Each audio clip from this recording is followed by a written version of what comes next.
All right, so this is part two. So if you haven't watched part one, you can watch that. Although not the end of the world. I mean, it's not like you need to watch part one. So, all right, let's go straight in. Oh boy, here we go.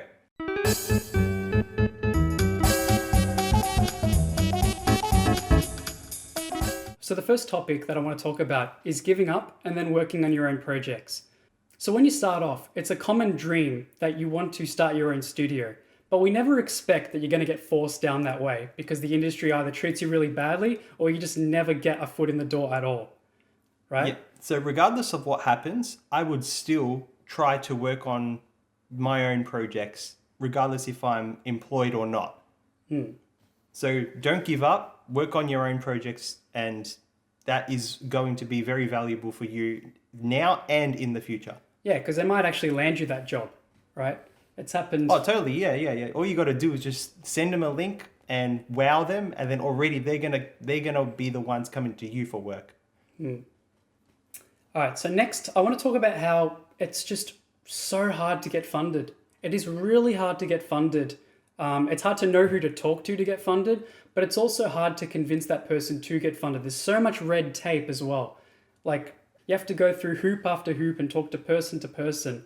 And who knows if, like, even if you were to secure this funding, is this project even going to be yours anymore? Like, are they going to have that big of a stake in it where they're going to change the creative direction? Yeah, a lot of the times when you're going for funding, the people who are offering the funding are going to require you to be like a company. They're going to want you to hire a certain amount of people, like quotas, and that's what gets in the way of what you think is necessary to finish a product or to create something from scratch. Some people just create products just for the funding. And it could be something that they have no kind of heart in, and they just know that like the people who only know how to get funding are going to be soulless games that are not going to be very unique, right? Yeah. And it's hard to get funding because the people who are offering the funding are expecting soulless games. Yeah. Well, I got a question for you, Andrew. If you wanted to get funded, do you know who to talk to? There's online websites and stuff like that to apply for, but there's nothing in particular like Yeah. a go-to spot. You don't have a contact, right? Yeah. That, You that I have to think is search the up. biggest problem, honestly. Yeah, you have to search up like Creative Victoria for Australia, for Victoria, or Mm. whatever state you're in would have its own website, but they have like certain offering rounds where it's like after September they'll open up, or like after June or something like that. But there's no like way to go up to someone who's got funding and say like I can pitch my game at any time, and if they accept it, okay. If they don't, that's okay too. But there is like times when it's just not open. All right, so moving on, we've got clients lack a vision and assuming art is easy. And this is, Yep. this. But why is it that people, especially people who aren't devs, assume art is so easy? It's not. Art is like creating good art is so fucking hard, right? It takes years and years to like really hone in on those skills. But they assume just because it's like we're visual creatures, they assume it's such an easy task. And therefore they think they can get away with all this stuff. And, it's, People assume art is easy when they see the finished product or something that's in progress, and they see like a human character, and they go, "Oh yeah, that must be easy. You got two arms, two legs, of course." But it's literally so much work that's been put in to, I don't know, like rig it or animate it and all Yeah. texture it, UV map it, and all that stuff. there's a billion steps. It's not only difficult, it's very It is time hard. consuming. It But is yeah, hard. they don't get the process. They just especially because of AI coming in as well. They see that AI is pumping out this shit in like a couple of seconds or a couple of minutes, and they assume, well, if a robot can do it, a human can do it too. But it's not true. It is not true. Yeah, it depends on what you're trying to go for as well. But like some people have like, I mean, some games they would have like a specific art style that only like not many people would know how to do. Or you have to learn it. You have to learn it. But that takes time. Yeah. Yeah, and this kind of carries into my next point where we have recruiters aren't devs. I mean, how many times on LinkedIn have we seen people who are recruiting, right? They're recruiting for some sort of development job, whether it be art or programming, but they're not an artist or programmer themselves. So how are they supposed to know who's good and who's not good? They're just like pretending to be like a middleman between like whoever's got the funding in this case, but also to the developer to be like some sort of translator Yeah. to both parties. And it's like I don't know, it's like a real estate agent equivalent, where it's just like they're trying to play both parties so they get the most out of it. They're not really there for you. They're getting a cut if you get hired. Yeah, well, there's the ones that get the cut, but there's also the ones that are just like salary based hired by the company too. It's like the company itself can't be bothered searching for their own devs, so they outsource this to a recruiter. But I just think it's Yeah, such I've a bad experienced system. that. We're losing out on so many talented people, and that brings me to my next point actually, where I've got talented people struggling. Like not only do the people who are low skilled struggling, but the people who are so talented they can't get work. Yeah, I know a great artist who Yeah. is really good at like character design and like mostly their specialization is like in the pre-production steps, concept art and stuff like that. But yeah, they're struggling to find jobs, especially in the art side of things. Yeah, I spoke. And they're actually hidden gems. That he actually does. They actually do really good work. Yeah, I had a conversation with this guy called Cal. Shout out to you, Cal. He's in my Discord server. But yeah, like I looked at his portfolio, and his portfolio is amazing. Like it's not the best portfolio you've ever seen in your life, but for the amount of experience he's got, Yeah. it is top tier. He's struggling to land a job. Yeah, it's also just like timing as well, like certain jobs opening at certain times. But yeah, some people who are just like the most average people that you can see, the mid tier quality, skilled developers or something like that, they're getting jobs. I know they're probably landing it through good, I don't know, interviews, or they just got more. Maybe they got like other soft skills, like they can gel more with like socially or something like that. Because there's a lot of people who are specializing, and they're not very good at like social situations, and that might be what costs them in getting jobs. You know. Yeah, yeah. I said this before in part one, but I really think it's who you know and not even what you know. I mean, what you know might be more important once you get the job, but before then, it's definitely who you know. Yeah, so a part of development is to build or find out what the networking requirements you need. Yeah, but like sometimes you just never get those opportunities. Yeah. Yeah, And that's another reason why you should create your own products, because that's going to attract just people who play your game, and some of those people are going to be having some sort of skill. They'll ask you a question like, "How did you do this effect?" or "How did you make that happen?" and sometimes it'd be the most simplest things to Yeah, and it's like revealing a magic trick to them, and then like it's not like the magic goes away. It's like they understand it more, and they go, "Wow, I think I know someone who might be interested in this kind of thing." Yeah, exactly. That's the one time where they assume art isn't easy. Yeah, so next point, we've got, I wrote AAA conditions / high staff turnover. I put this here, I'm mostly talking about how you don't really expect to get treated poorly in AAA. You would think that's like, if you get AAA, you're in the cream of the crop area. You consider yourself that you've made it, but truthfully, a lot of the time, people are getting treated really bad, which leads to a high staff turnover. Yeah, you're treated like you're just a number. Yeah. Because there is like like if you're just a regular developer at some sort of AAA company, you are kind of like a drone, like a grunt. You're doing heavy lifting, but you're not really recognized for your accomplishments. Yeah. Whereas the people in upper management, they're not doing the heavy lifting as much, but they're taking the responsibility, which is why they're there, I guess. But they also taking the credit for when good things happen. And yeah, something about the high staff turnover, that's when people feel like they're not important, they'll leave, and then they'll just hire other people to replace them. Yep, ain't that the truth? So the next point is can't speak your mind at workplace / workplace stagnation. So this is kind of when you want to either vent or talk to a coworker about just something that you're doing that isn't good. And you can't really do this because if someone hears you, you'll be screwed. You might end up losing your Is job. this just like more like a differing opinion thing?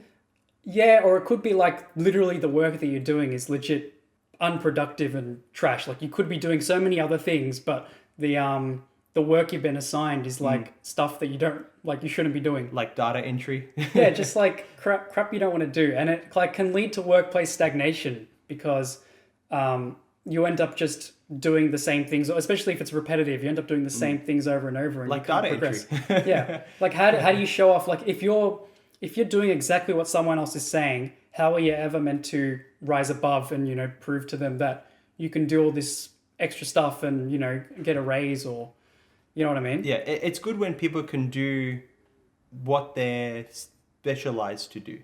If I understand there's like a bit of room to learn new things, but you can kind of tell when sometimes you're doing something you're like, yeah, I'd rather stick to something I'm good at to hone in on that skill.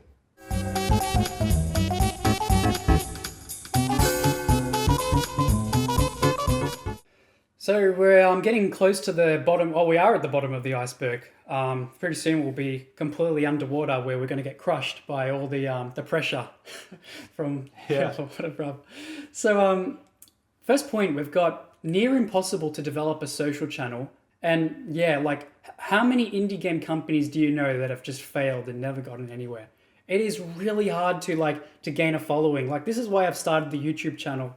Like it at least gives us a chance. If we were to just release our games and all that stuff, like we would never really have a chance of making big bucks and actually creating a big studio.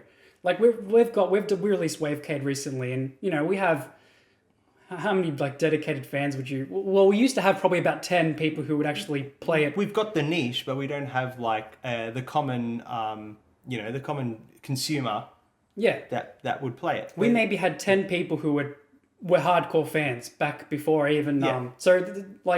this is why I've started the YouTube channel. But how many YouTube channels, especially game dev indie channels, that have failed too? Yeah, if you're Thousands. if you're doing everything that everyone else is doing, you're never gonna like get ahead. And Yeah. like you have some other part of your product has to speak for itself. Yeah. Yeah.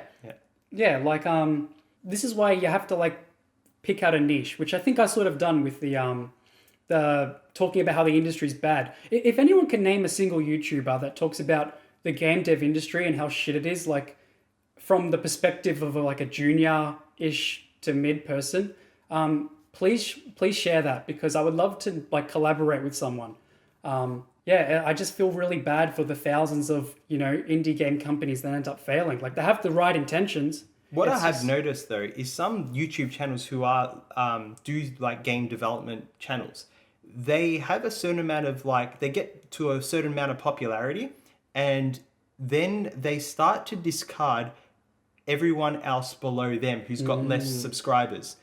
And they start off with a low amount of subscribers and they try to prove themselves. But like in our case, I wouldn't want to get to that point where we see some other rising YouTuber account and we just like completely discard them and underestimate them, and then they overtake us. Yeah. I want to like welcome them. Yeah, well, when they're at the beginning of their channel and once they get a bit of recognition, they're always like, "Oh, thank you so much." But then once they like a couple of months down the line, once they get popular, they're like, They "Fuck- laugh at them. Yeah, fuck you, give me money, buy my course.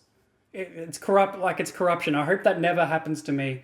I would expect. I don't want to perpetuate. Yeah, I would that, expect yeah. like. If you guys ever see us turn out like that, I'd expect you guys to call us. Yeah, the fuck call out. us out on that. Call us the fuck out, and really, like rally the community against us, because Yeah, but we'll know when our community is good enough to. yeah, you guys are the best. They'll call us out, but Yeah. like in a good way, like they want us to do Yeah. good. We can see that. Yeah, exactly. Moving on, so we got low reward for specializing, and what I mean by this is, I'm going to talk about it more from an art perspective, but pretend like there's different modeling categories. You got your hard surface, and you got your character modeling, right? I just feel like something like character modeling is a lot harder to do. Yeah, I don't think you're actually paid that much more compared to like a regular generalist modeler. So there's kind of a problem in the industry where there's some skills which take longer to master than others, but I don't think you're financially compensated for that. Like, would you agree, Andrew?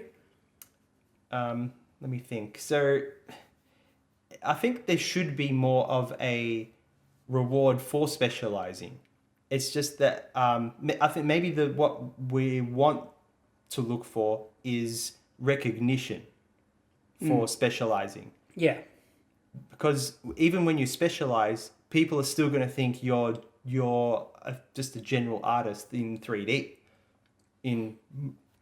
modeling, or That's even in true. code as well. People specialize in multiplayer code, but you don't see someone who says like, "Oh, I'm a multiplayer coder." Like you still have to say, "Oh, I'm a game coder," or "I'm an app coder." True. Like it's not, no one puts their specialization very much inside their job title. It's only after you get to know them you figure out what their specialization is. Do you think it's because the people hiring just have no clue, like no clue on what it takes to do these roles? It's a bit of both, and I think there's like people want to cast a wide net and just get someone. If you're good at programming, you're good at every part of programming, or if you're good at art, you're good at every part of art. But that's not necessarily the case. Yeah, fair point. All right, the next point, man, when I forgot who it was in my community, but they let me know this. You have to pay money to exit your Adobe subscription. So it's like a gym membership, right? An exit fee. Yeah, an exit fee. That's nuts. It's a free software that can just get distributed. That's crazy. It's become like a gym membership. So you subscribe, Yep. you pay money every month or whatever it is, Yep. and then you want out because something else might come along. Yep. You've broken your arm, or like it doesn't matter what it is. Or maybe some other app got released that competes, and it's like now it's like they don't want you to switch. Yeah, and you might as well just go through. I know they don't want you to switch, but they shouldn't like charge you on the way out. Yeah. Yeah. Well, That's a you might as well just keep it. At this point, the exit fee is so high. I think it's like you have to pay at least 50% of the total contract.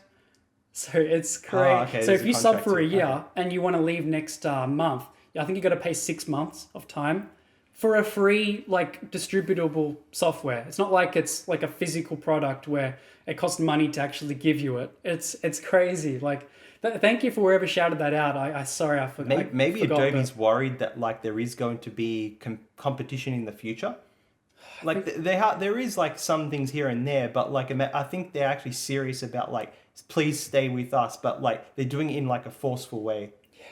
As in like they're going to hurt you financially. If like just to the extra incentive to not switch. Yeah. So next point, we got toxic workplace. Andrew, can you explain this one? Well, but workplaces can be toxic and they can make you feel like you can't do your job properly, or maybe there could be a bunch of different factors.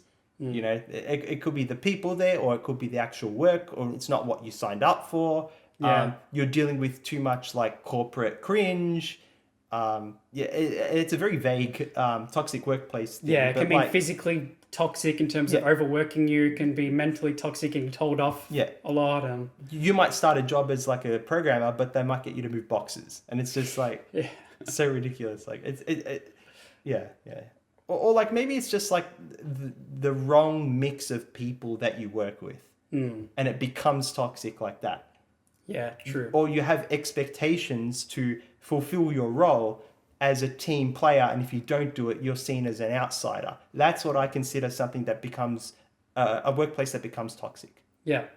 Moving on, stress/burnout. And I'm talking about more the mental. Well, whenever people refer to burnout, it usually refers more to the mental burnout. Like you just can't be fucked doing anything anymore. Like you're done. You're exhausted, and you can't do it anymore. This is something that you only really hear about or feel once you've actually burnt out. It's not something that you're taught or like that could happen, especially when you just start. It can happen really quickly. Like situations could change where, I don't know, like a release date might be pushed forward, and you're like, oh wow, now I've only got like 3 days to actually do all this work and get it done. Yeah. And that's when you get into like some sort of like state of like, you sacrifice a lot of quality just to get it done. And that's exactly where it opens up the most problems to occur. Things start breaking. You're not going to have very pleased bosses in that case. But the thing is, if you've prioritized the quality, then how are you going to get all the work done? in 3 days, for example. Yeah, we're not meant to be stressed for long periods of time either. Stress is okay. Stress is completely normal, but we're not meant to be stressed months and months It at a should also time. be like there should be less unknowns. Yeah. People who create products, there's eventually a time where there's like such an unknown where that people it might even break the product to the point where that you don't know if you could even complete it in time or properly, you know. But if people have knowns, even if it's stressful, you can at least be, I don't know, assured that you're going to get to the end of it. And that is what it's like, knowing that it's finite, that makes it less stressful. And that's already like, it cuts down, like, I don't know, a certain amount of the stress. Depends on the person. So next point, producers taking advantage of you. And disclaimer, this is not all of them, but man, these people are out to get you, right? They want to get you to work as hard as possible for as little amount of money as possible. And they'll do anything to take advantage of you, whether it be throwing on free revisions or they'll try and get you at a lower rate as possible. And these people, I swear, are the worst negotiators. They cannot negotiate for shit. So if you give them like an example, like your current rate, right? They're not going to do anything to try and negotiate you. They're just going to complain that it's super high and then leave it up to you to... Even if it's not. Yeah. They'll say your rate is like super high, but it's not like they say, oh, can you drop it like $5? Then we have a deal. They don't... These people can't negotiate shit. Yeah, if they can't give you Fucking pisses me off. if they can't give you their budget if you ask for it, then that's a red flag already. And like it ties back into a previous point that they're usually not game developers. They don't know shit. Yet they think like they think that they're top shit and they're king. They're not. Fucking hate them. Or the bad ones. Yeah, the bad ones. I've had met pretty good producers, and they actually those ones that they're very understanding, and even if the situation's crap, they're sharing it's like shared between all of you, and you'll like work together in a positive, like constructive way. But yeah, there's some producers there that especially in the AAA industry, they will be the ones who would go after you if something goes wrong. Yeah. And it shouldn't be like that. The producers should be there to offload the non-development stuff. And they're not even doing that, yet they're going after you if you ever make some sort of minor mistake. Yeah. And they're going to throw many tactics at you. Like, especially one of the most popular ones is like, if you can't do it, we'll get someone else to do it. All right, go ahead, get them. I don't see, why are you talking to me? Go get them, you know? All right, so at this point we got no unions. And yeah, I can understand why we don't have them. You know how hard it is to make unions for something that's worldwide, and when you're working for so many individual different companies, it's not like it's just we're working on one company and then we can easily form a union, but we're working for so many little different companies that how are we ever meant to agree on certain terms and stuff? Yeah, unions are there for like, it's early days in the games industry compared to like other industries like construction, but eventually one day someone's going to make a union, or some entity is going to, people can use unions to their advantage. So, like things like equal or fair wage work, stuff like that. Yeah, I would love to be a part of the that creation. Like I'm doing a lot of thinking about this. Just the one problem I can't get past is all it takes is a good amount of people to be a bit desperate and drop the standards and just work for pretty much peanuts and get poor conditions. That's what you don't want. Yeah, but then then we just get no power. Like we lose all our power because the employers would just employ those people. Yeah. And the union would just lose all its power. So what are we supposed to do? So also unions are like connected to governments as well. So right now governments don't really prioritize the games industry compared to construction industry. Yeah, and we have to go country to country. Like every country is different. Yeah. So, but once they do, then there will be unions, and then you could use it as if you're working as if you're in the construction industry. Yeah, I think it would be a good thing to eventually get it because it's just a free for all anarchy right now. There's no standard. We need standards for like different jobs and like what they do and stuff. It's too hard for And the individuals to work it longer out. there's no unions, the more advantageous it is for startups to start up and fade as well. Anyway, so moving on, I got in quotes hybrid workplace excuses. This is actually one you thought of, Andrew. So go ahead, Yeah. take the lead. This one, like the keyword hybrid, they'll add that to like a LinkedIn job post, but they'll say it's like 4 day work week, and 1 day you work from home, and they'll call it hybrid. They think that's like gonna make us happy, but it's So I should say 4 days working in an office and 1 day working from home, and like on a 5 day work week. Yeah, and it's they'll not say that it's good. hybrid. Yeah.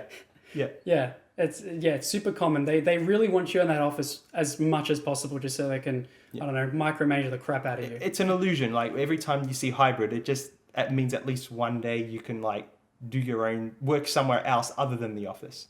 You know. It's about as useless as bring your dog to work day or some shit. Yeah. Like a true hybrid environment would be like an equal mix of everything, and also hybrid must include stuff like you have like the equipment available to you, even doesn't matter where you are.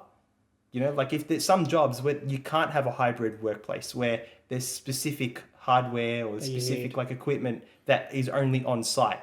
And some LinkedIn posts will lie about it, say it's hybrid, but hybrid also meaning like, you can work from home on call. It's like, well, what's the point? Yeah. Phil Fay.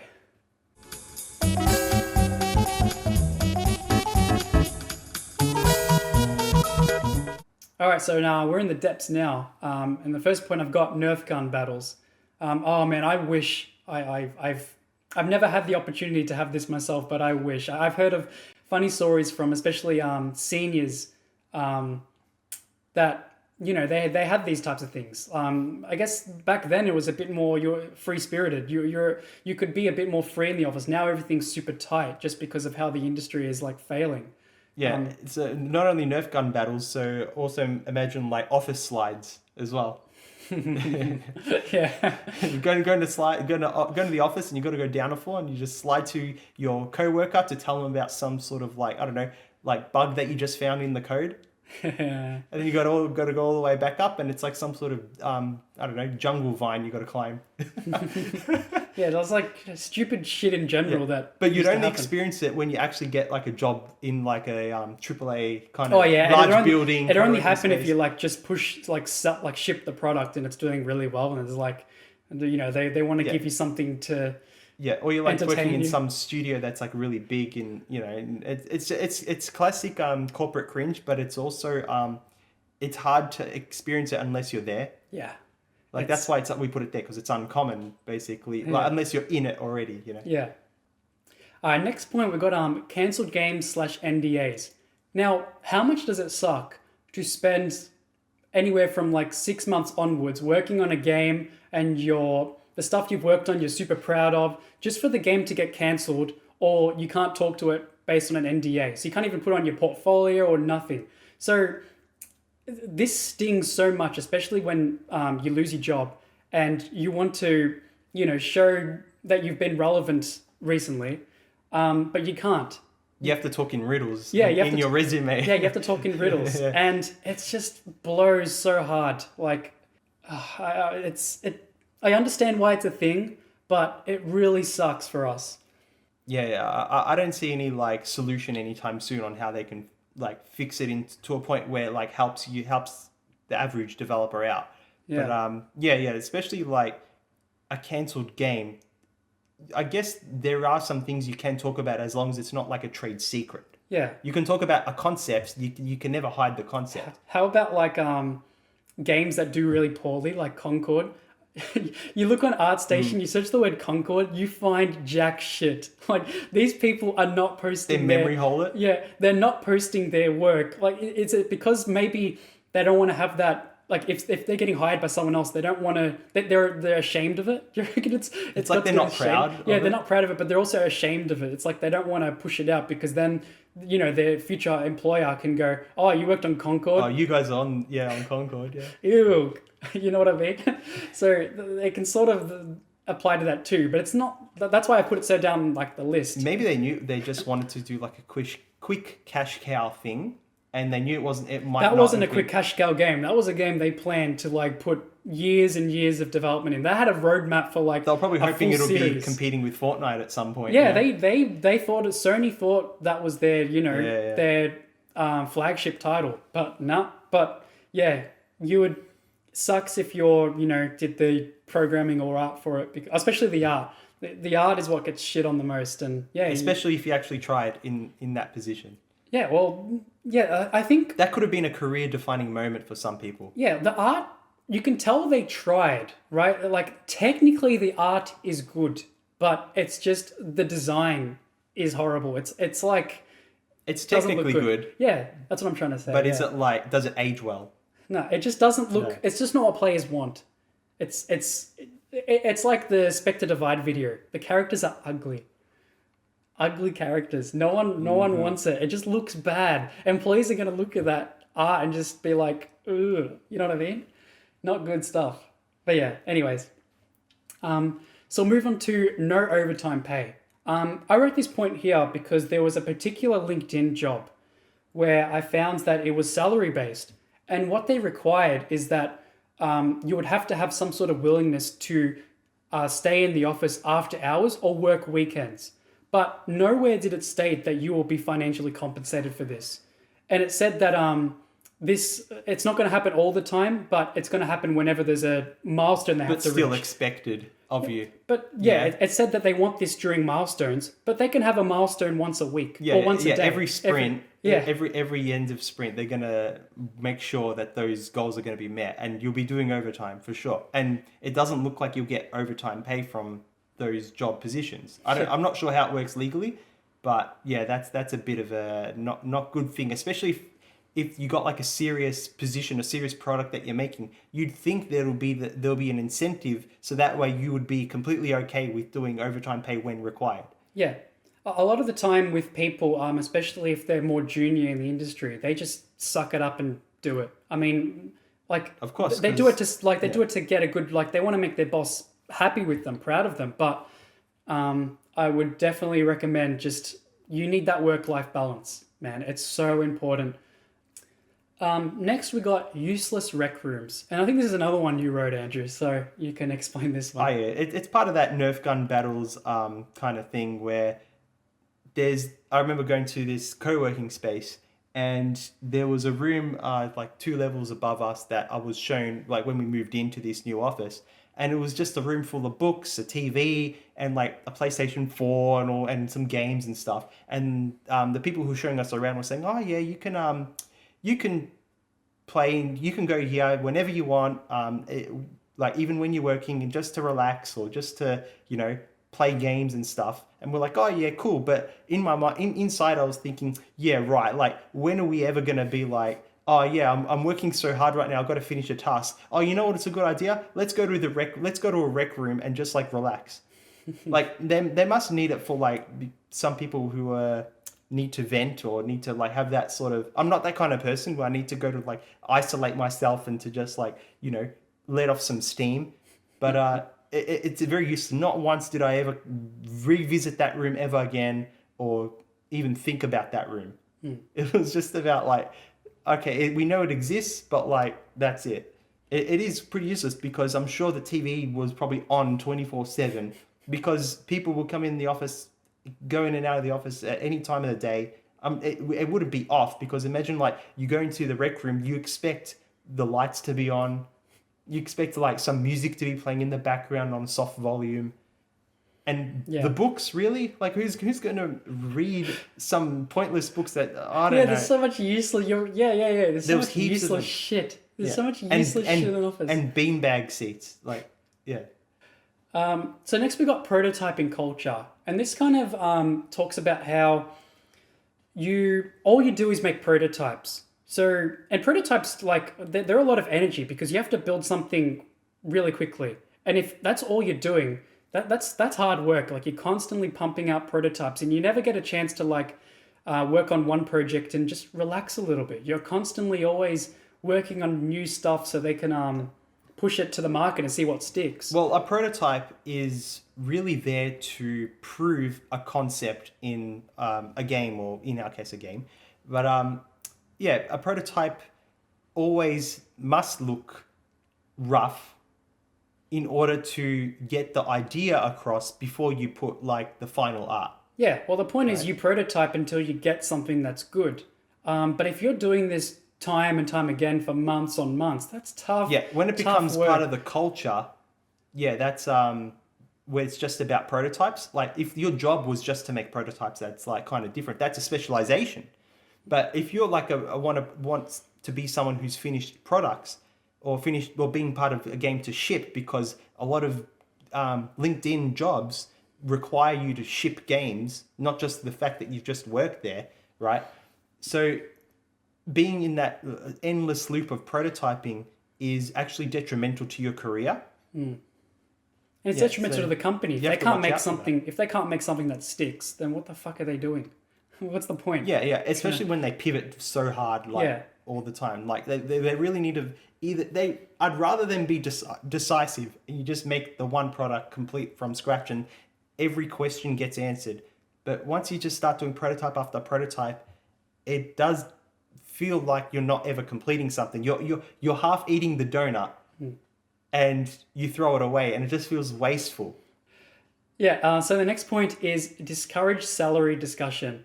Now, this one's pretty obvious, but the least your boss can do is sit you down and at least give you an inflation raise, right? You should be able to get paid the same year by year, because inflation is just so heavy now, and like it's more prominent now. But you should at least get an inflation raise. But you can just tell, like, don't you get that vibe that you can just...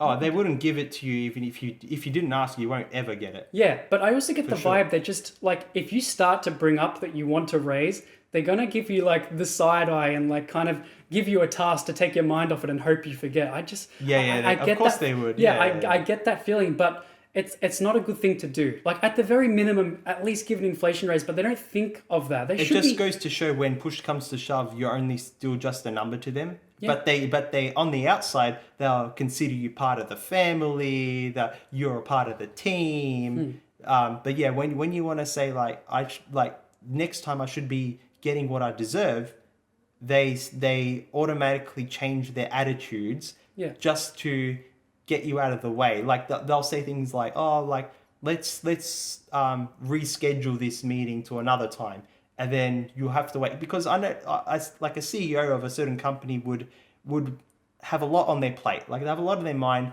They're dealing with probably bigger fish to fry, and they don't. As soon as you start arcing up, it's like an annoyance for them. And you only notice it when you realize that you're not getting paid what you're worth. And that is kind of like a wake-up call to, well, the best kind of promotions is to get another job. Yeah. But given that you can get another job. Yeah, this is going to work on people who like are fearful of their boss.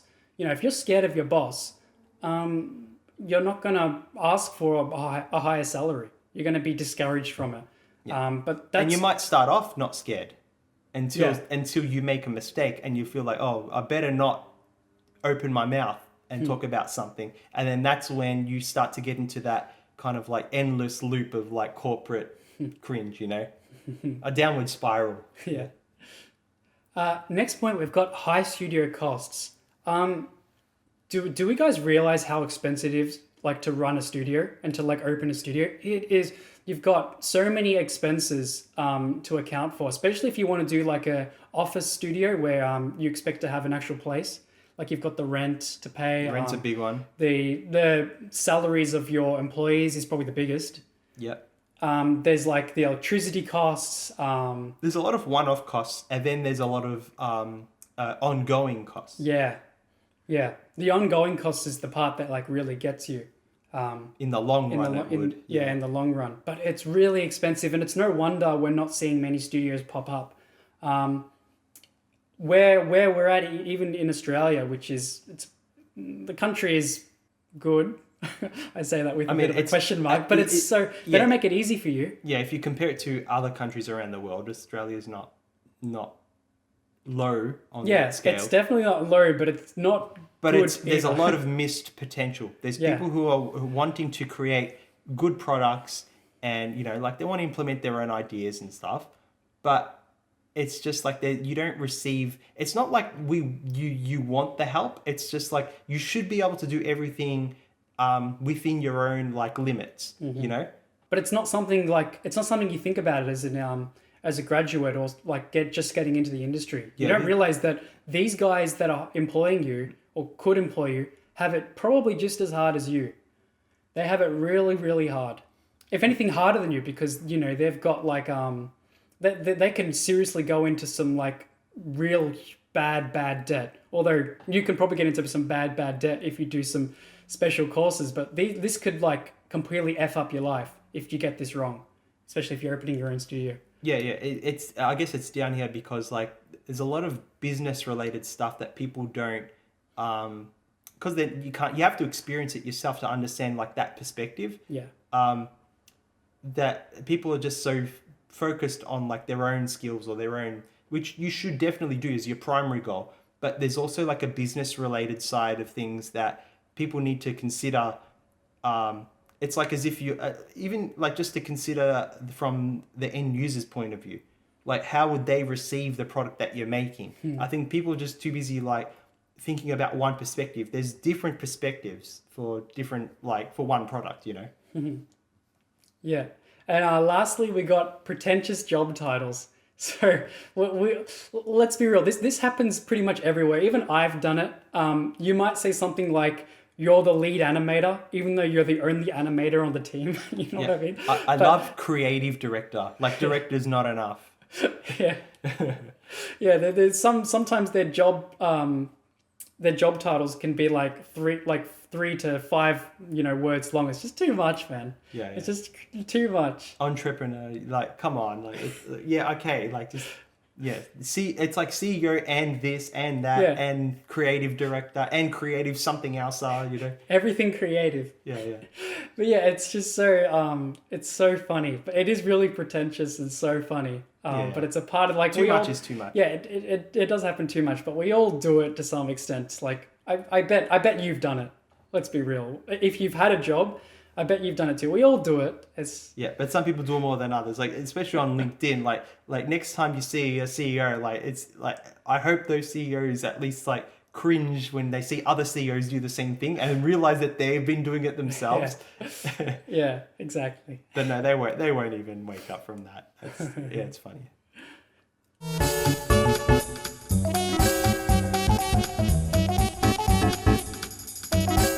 All right, so we're getting pretty low on this list now. So I want to talk about strongly encouraged crappy after hours work events. And I think there's another point by you, Andrew. I want you to kind of explain this one. Like after work, they might organize like a corporate dinner or something like that where it's not like they're going to pay for your food, right? Yeah. Like, but they'll do it just to, maybe they did achieve like a milestone or something like that. But it might also be like, they'll give you the front, like, oh, you all worked hard today, you deserve this and you deserve that, but you just want to go home, you want to unwind, you want to take a shower, you want to get ready to go to bed for the next day, but you got to stay at this, I don't know, vegan restaurant.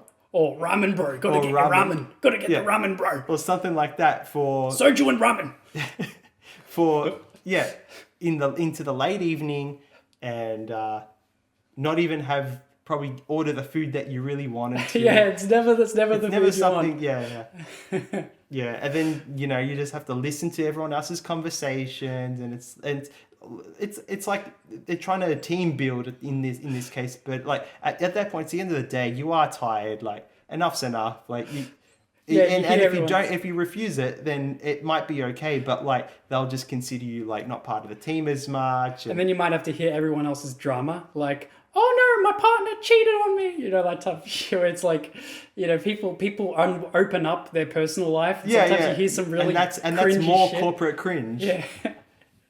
Yeah, exactly. Just stuff that you just want to be efficient in your work and just be done with it. Like, yeah. Yeah. Or even when they do things like end of year kind of like meetups around Christmas and stuff where they do like strongly encourage Kris Kringles or something like that. It's just Oh, super yeah, and you have to go out of your way, and buy gifts, and it's like you get a shitty gift. Yeah, last time I did Kris Kringle, I got a fucking bag of concrete. Yeah, that was it's so stupid. Dude spent $8 on the gift. We had a $50 gift limit. Dude spent $8, and I got a bag of raw What a concrete. joke. Yeah, like sometimes things are funny, but it was just like, come on, like. Yeah, so it's funny.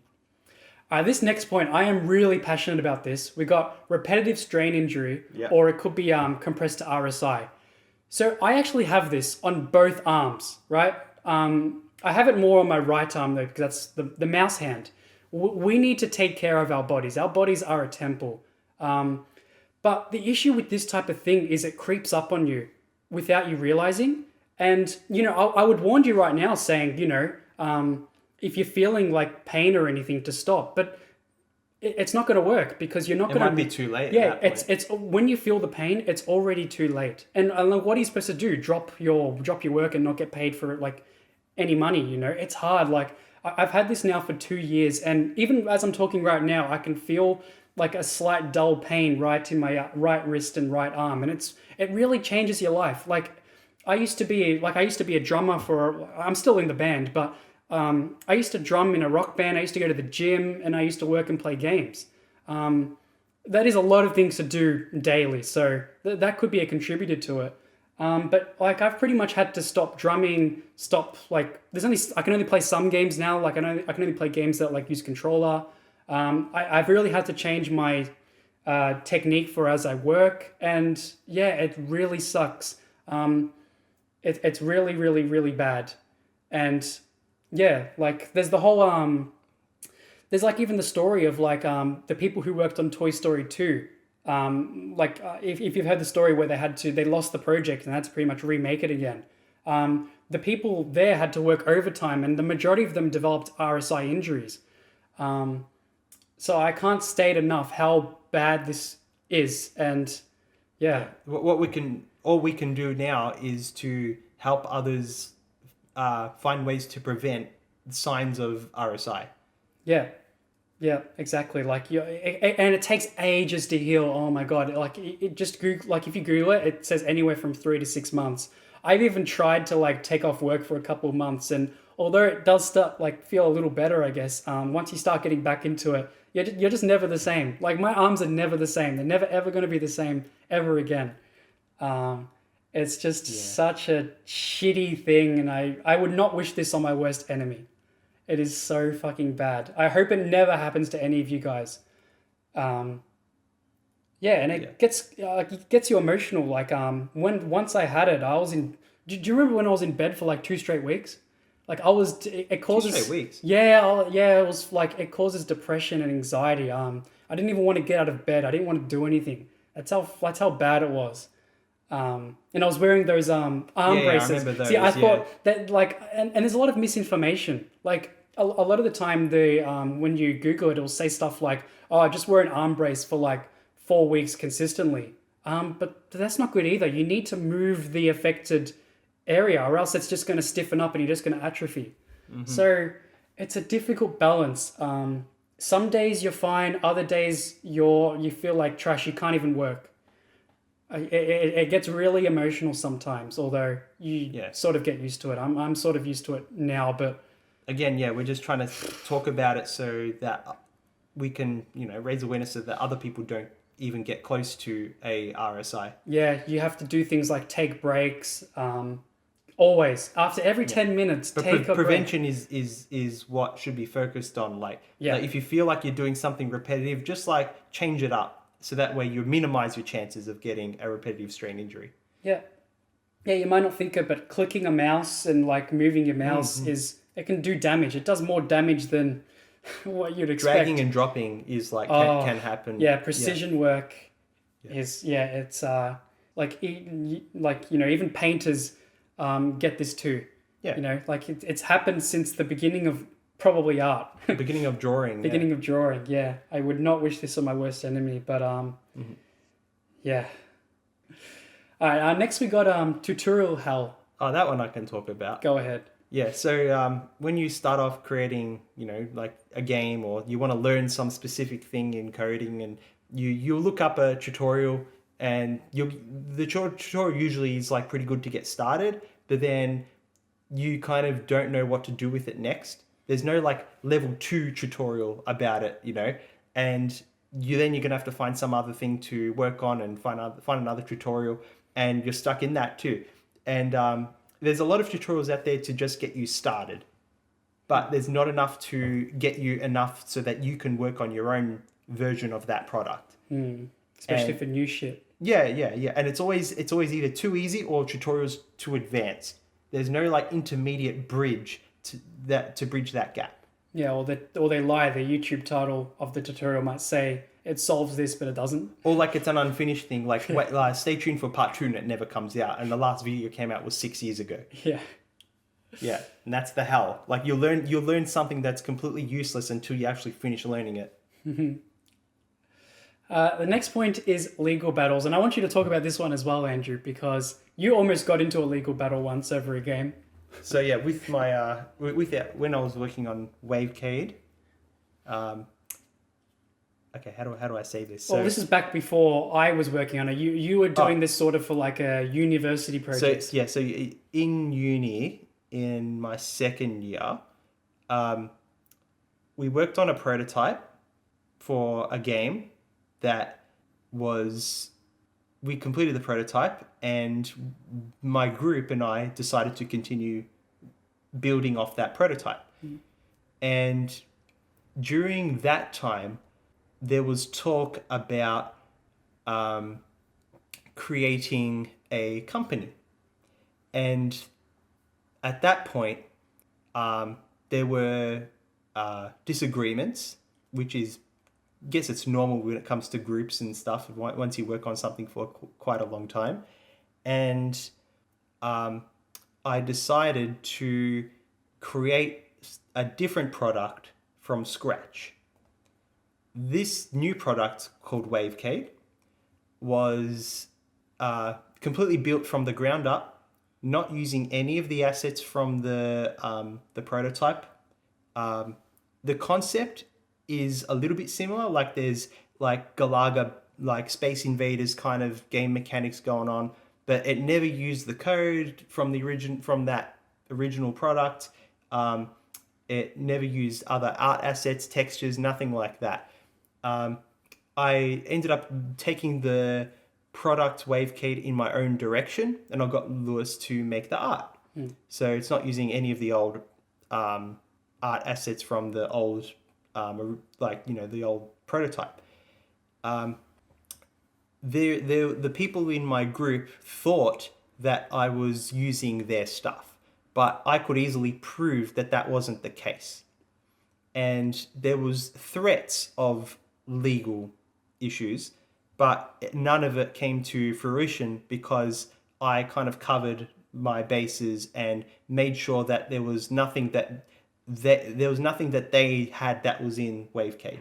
Yeah, you For spoke sure. to If a there lawyer. was stuff in Wavecade, then that's different. Then yeah, I would be liable for, like any money that I got out of it. Some of it they'll be entitled to some. But that's not the case. There's literally nothing in there, and there's proof. The proof's in the pudding. If you compare the prototype, which is also can be downloaded as a separate thing, that's like a free product on itch.io. You can probably download the game, I think. But comparing it to Wavecade, it's a different game. Yeah, There's different features. It's completely different. There's even different concepts even used. But there was like concerns about a copyright. And the copyright is for games. As I'm not a lawyer, so I don't take my what I say is the truth, but I believe that a game is really consists, in a legal point of view, a collection of assets that work together as a product. So the assets meaning the code, images, sounds, soundtracks and sound effects and all that stuff. That's what's considered the copyright. But because I haven't used any of those assets in the new product, then there is no copyright infringement. Yeah, you can't copyright an idea. I didn't even copy my own stuff that I did in that. So let alone their stuff. Yeah, yeah, exactly. But imagine the people like they pretty much once you responded to them saying that you've done nothing wrong, it stopped. But imagine the times where they follow through and like do the legal battle anyway. It's just a waste of time and money, and you got to pay Yeah. lawyers, and it's a whole shit show. It would become a shit show, yeah, but no one would win. Yeah, There'll be yeah, no yeah, winner. because you'd be out unless they pay your legal fees, but you still lose the time. Yeah, and It's it just was a it was waste. just stupid. Like, yeah. Like, I hope they're doing well, but I think they realized that they got nothing to bite. Yeah, yeah. It's a great game. Like we got to eat. You know, we got to like it. Like why waste a concept just because they're not happy? You know, it came out like Wavecade. Yeah, We're proud of that. I think they were just surprised that Yeah. that I actually created a completed product. They went through the 5 stages of grief. The too. grief, yeah. But I think they must be at the acceptance one, I guess. Yeah. Oh yeah, you explained But that perfectly. I'm sure other groups would have similar kind of legal battles that like someone wants to take the game in a different direction, and they'll get a lot of friction from the other members saying no, I don't want you to take this, take that. But in reality, if you make sure that you're not using someone else's assets, it doesn't matter what the concept is. You can't copyright a concept, or else you can copy. If that was the case, in my case, I could have copyrighted. I could take what's it called, Namco, or to court regarding their use of a vertical scroller shooter with spaceships. It's a concept. What can you copyright? If I actually used a Space Invaders sprites like direct ripped off from them, then yeah, of course that's a copyright infringement. I'm literally ripping off their assets, but not in my own case of a game that I was part of in uni. That was a prototype, comparing it to with Wavecade. All right, so let's move on to promised stock options and bonuses. So this is when your boss or employer, right, says, "Hey, employee, I've got stocks in your name for you, and but you can't see them and you can't touch them, and they're basically just saying, yeah, just trust me, bro." I've had this experience where they promised the stock options themselves, but they said we're not going to set it up yet. So don't get ahead of yourself. But like they promise it if you stay long enough, right? And then in the end, You never get it. no, in the end, the company just like sells or goes they down, dissolve, and then yeah. it's like it means nothing. You know, they'll just get you there to like just that extra fake motivation. Yeah, whenever I hear this, I just go, sure, Sure. sure. I'll believe it when I see it. You Yeah, know? exactly. Like literally sign me up first, then I'll start to think.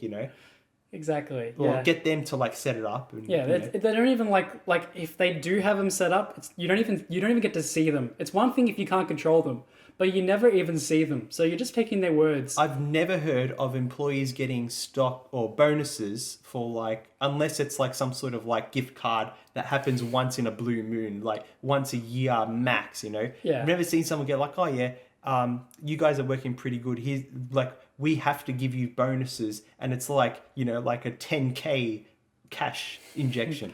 That would Never be- happens. that would It's be like great. it's like a $15, $20 gift card, and or some discount off your next meal somehow. Something Yeah, something ridiculously cheap. Yeah, free food at the office kitchen. After you've done your overtime, by the way, and then they'll give you that. Yeah, exactly. Yeah. And the last point for this section. So I've got Adobe Generative AI. I want to talk about this because in the Adobe contracts, they don't necessarily own your work, but they get to use your work. Like they have the rights to use your work to train their AIs to help them out. So it's a little bit sketch, in my opinion, that they get to take whatever you've worked on and use it to help train their AI model. It just feels off and a bit wrong to me. But it's not something many people know about because who's looking at the Adobe contracts, you know? No one, right? Or well, some people, but not many. Do you think that's a bit sus, Andrew? This is a very good case of loopholes being exposed because AI is so new. In the future, I believe if some sort of learning model wants to use your content to be part of that learning model, there should be some sort of reach out to the original creators and give them some sort of credit for that. But that's so hard. How do they even? What if it borrows like 1,000? Yeah, there has you to know be what I some mean? sort of system where you would create you upload whatever it is that you've created, but every time some other someone else wants to use your stuff, you get a bit of like royalty out of it. Yeah, I hate that there's no opt out. Like, it'll be one thing to make it Yeah, so you and can you should opt be in, able opt to out. opt out. And if you opt in, maybe they can do something like they give you a 5% discount. And I feel like people would be okay with that. Yeah, You know, yeah. but nah, it's just they literally have the rights to your work, although you pay that big subscription fee. It's just And then they feels expect wrong. a subscription fee. Yeah, it's annoying. Yeah, It's like going to a gym and they take a portion of your gains. forced to be again. Yeah, it's like that's how it feels. It just feels like they're robbing you, you know. They're double robbing you. Like every time you lift, every 10 lifts, one of them is dedicated to them. Yeah, so you don't get the get the lift. Yeah, crazy. And for the last section of this iceberg, it's the most important point of all, and it's something that not like barely any people know about it, and that is to subscribe to my YouTube channel. Yes. Yeah. And join the Discord. I mean, like, it's Totally. so good. Yeah. It's so good. The conversations we have in there is so good. And like you're going to get better networking in there than compared to your networking in your college. Oh, absolutely. Yeah. It's crazy. It's crazy. That's your new catchphrase now. But yeah, subscribe. Yeah, subscribe.